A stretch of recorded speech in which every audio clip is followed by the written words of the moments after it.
حكايتنا النهارده بتبدأ بمانويل ومراته خوليا وهما بيزوروا أخت مانويل الكبيرة في بيتها في أسبانيا. مانويل وخوليا كانوا قاعدين مع أخته وابنها الصغير، وبنشوف مانويل وهو بيلعب مع ابن أخته، وبنعرف إنه قريب منه قوي وبيحبه جدا لدرجة إن مانويل ما يعرفش يقول له لأ على أي حاجة. حتى لما الواد طلب منه يشوف قطته اللي في البيت، مانويل طلع موبايله وقعد يفرجه على فيديوهات ليها علشان ما يزعلوش. وبنلاحظ إن خوليا بتبص على مانويل وابن أخته بنظرات غريبة، وبيكون واضح قوي إنها متضايقة. وبعد شوية مانويل بيبدأ يحس إن الوقت اتأخر وهم وراهم سكة طويلة لبيتهم ومش حابين يتأخروا في زحمة الطريق، فاستأذنوا وقاموا ركبوا عربيتهم. وهم في الطريق مانويل لاحظ إن خوليا قلبه وشها ومودها مش مظبوط خالص من أول الزيارة، ولما حب يستفسر منها هي مالها قالت له أنت عارف كويس قوي إيه اللي مضايقني، بس أنت بتحب تستعبط وتعمل نفسك مش فاهم حاجة. وهنا بقى بنعرف إن خوليا نفسها تخلف بقالها فترة كبيرة جدا وبتتحايل على مانويل، بس مانويل بالرغم من حبه الكبير للأطفال إلا إنه شايف إن الوقت ده مش مناسب خالص للخلفة، ودايما بتهرب من الخطوة دي. وفي وسط ما خوليا ومانويل بيتخانقوا، خوليا سرحت للحظة بسبب كلام مانويل، وفجأة عربية خبطت عربيتهم خبطة جامدة لدرجة إنها قلبت عربيتهم. وبعد سنة من الحادثة دي بنشوف مانويل قاعد لوحده في البيت،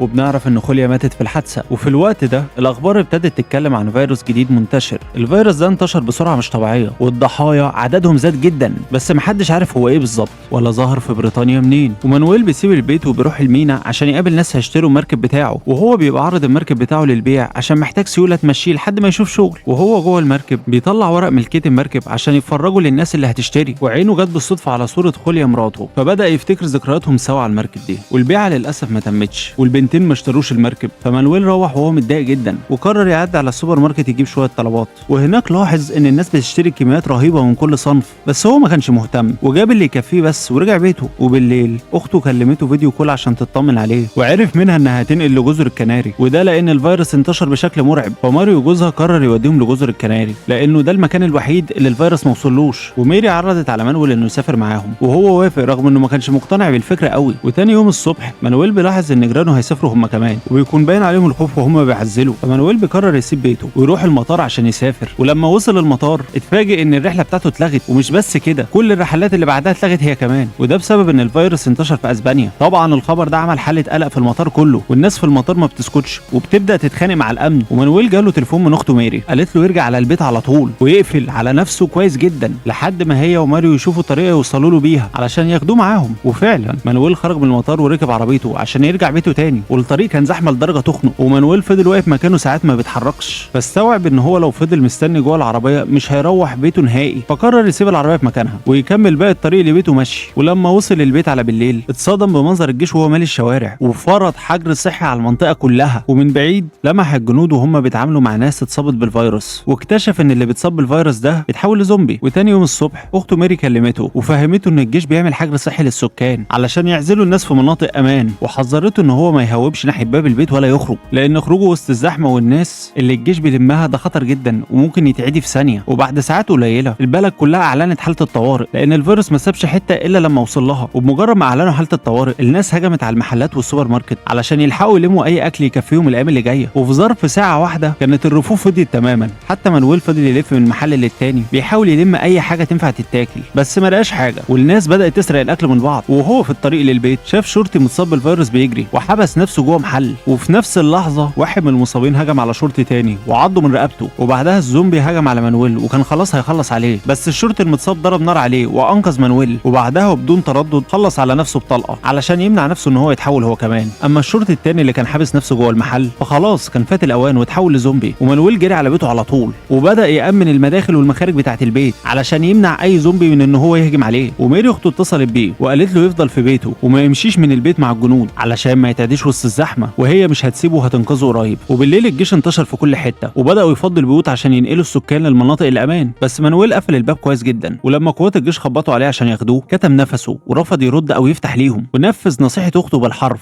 وعدى اسبوعين ومانويل محبوس في البيت، وبدا يسجل فيديوهات بيحكي فيها عن يومه ويطمن ميري على نفسه. بس للاسف ولا فيديو منهم وصل لها لان الشبكه كانت قاطعه والاكل والشرب قربوا يخلصوا، ومانويل ما كانش مخزن اكل كفايه قبل ما الدنيا تتقلب. فقرر ان هو مش هيفضل قاعد يتفرج على نفسه وهو بيموت من الجوع، وقرر ينزل الشارع يفتش في بيوت الجيران عن اي حاجه تتاكل وامن نفسه كويس. وبدا يفتش كذا بيت، بس كل بيت بيدخله ما بيلاقيش فيه اي حاجه تتاكل. وفي بيت من البيوت اللي دخلها اتفاجئ بست عجوزه اسمها جبرييلا قاعده على كرسي متحرك، والظاهر ان الجيش نسي ياخدها وهو بيخلي السكان. وجبرييلا صحيح ما كانش عندها اكل، بس كانت حافظه المنطقه صم وعارفه كل كبيره وصغيره في المنطقه ومين اللي كان بيخزن اكل ومين لا. جبرييلا قالت لمانويل على كام بيت يدور فيهم، ومانويل سمع كلامها، وبعد لف اخيرا لقى بيت فيه شويه معلبات بسيطه. بس طبعا في الظروف دي المعلبات كانت كنز. وهو بيفتش لقى في واحد من البيوت موتوسيكل وخوذه، فخدهم عشان هيساعدوه، وفضل يلف بسرعه على البيوت يجمع اي اكل قبل ما الدنيا تليل. بالليل رجع لجبرييلا ومعاه شويه اكل يمشوا الدنيا يومين، وكان معاه جهازين لاسلكي. ساب لها واحد ونزل هو تاني عشان كان حاطط عينه على بيت معين لانه متاكد ان فيه اكل كتير. لما وصل هناك